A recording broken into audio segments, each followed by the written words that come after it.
प्रभु यीशु मसीह के नाम में आप सभी को जय मसीह की। मेरे प्रिय भाई बहनों, आपने इस फोटो में देखा है कि प्रभु यीशु मसीह के क्रोस में, जो प्रभु यीशु मसीह को क्रोस पर चढ़ाया गया था, तब का एक चिन्ह के रूप में मसीही लोग इसको याद करते हैं।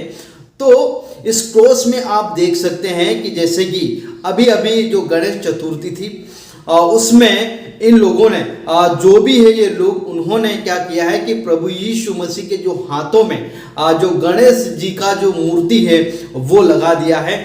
और ये जो मूर्ति बनाया गया है, ठीक है, एक मूर्ति बनाकर रखा गया है और लोगों को बताने के लिए कि किस प्रकार से जो प्रभु यीशु मसीह जब उनको क्रॉस पर लटकाया गया था और कीली ठोका गया था तो प्रभु को बहुत दर्द हो रहा था। तो जो गणेश जी हैं, जो श्री कृष्ण जी हैं, वो क्या करते हैं कि प्रभु यीशु मसीह के घावों को क्या कर रहे हैं, मतलब ठीक कर रहे हैं और उनको शांति प्रदान कर रहे हैं। इस प्रकार से इस फोटो में दिखाया गया है।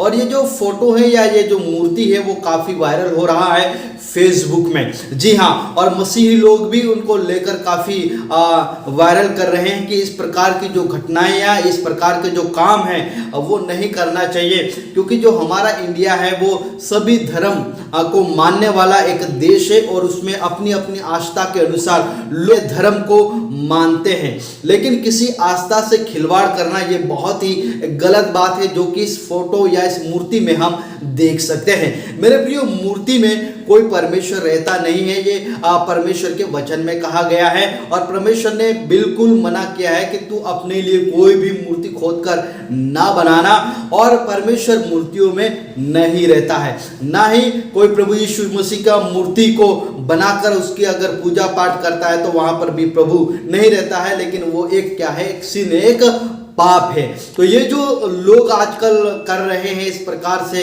आज हम देख सकते हैं। इससे और भी आपको बहुत सारे ऐसे मूर्तियां मिल जाएगी, बहुत ही मतलब हम कह सकते हैं कि प्रभु यीशु मसीह और दूसरे भगवानों से ये लोग कंपेयर करते हैं और मतलब अपने भगवान को बड़ा चढ़ाकर ये लोग बोलते हैं। इस प्रकार की जो घटनाएं वो लगातार हो रही है। प्रभु यीशु मसीह कोई क्रॉस पर लटका हुआ नहीं है। प्रभु यीशु मसीह आज जीवित है। परमेश्वर का वचन हमें कहता है कि प्रभु यीशु मसीह को मारा गया, गाड़ा गया और वो अपने वचन के अनुसार तीसरे दिन फिर से जीवित हो गए और वो फिर कभी नहीं मरे और आज भी वो जीवित है और वो फिर से आने वाले हैं।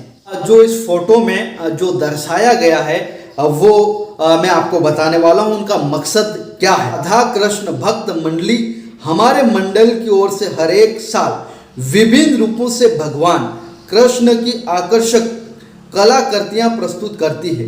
वर्ष 2022 बोर्ड का रजत जयंती वर्ष है और इस वर्ष भी उसी परंपरा को बरकरार रखा गया है।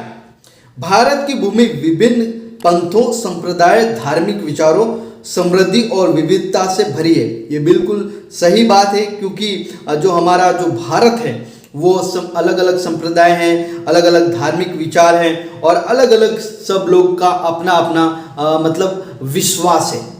भारतीय संविधान में धर्मापेक्ष मूल्यों को स्वीकार किया गया है और सभी धर्मों संप्रदायों को समान न्याय दिया गया है। ये भी बिल्कुल सही बात है, क्योंकि हमारा जो भारत का जो संविधान कहता है, ठीक है, कि आप किसी भी धर्म को मान सकते हैं, किसी भी धर्म का प्रचार कर सकते हैं और हमें एक दूसरे धर्म का क्या करना है, सम्मान करना चाहिए।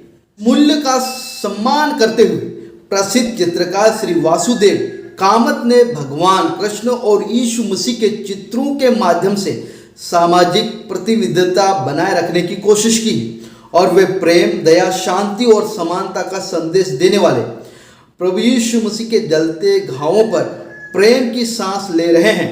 इस वर्ष राधा कृष्ण मंडल की श्री की छवि को साकार किया है।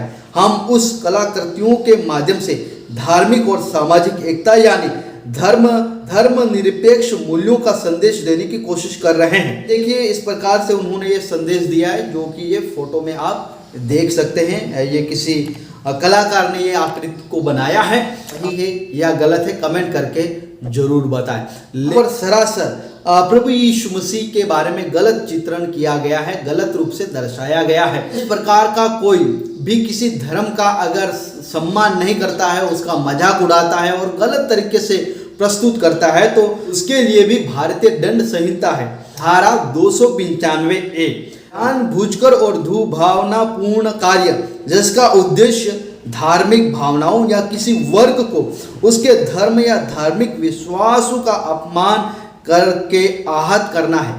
मौखिक या लिखित शब्दों से या संकेतों द्वारा या दृश्य प्रतिनिधित्व द्वारा या अन्यथा उस वर्ग के धर्म या धार्मिक विश्वासों का अपमान या अपमान करने का प्रयास किसी एक अवधि के लिए कारावास जिसे 3 साल तक बढ़ाया जा सकता है या जुर्माना या दोनों के साथ दंडित किया जा सकता है। ये भारतीय संविधान में लिखा गया है।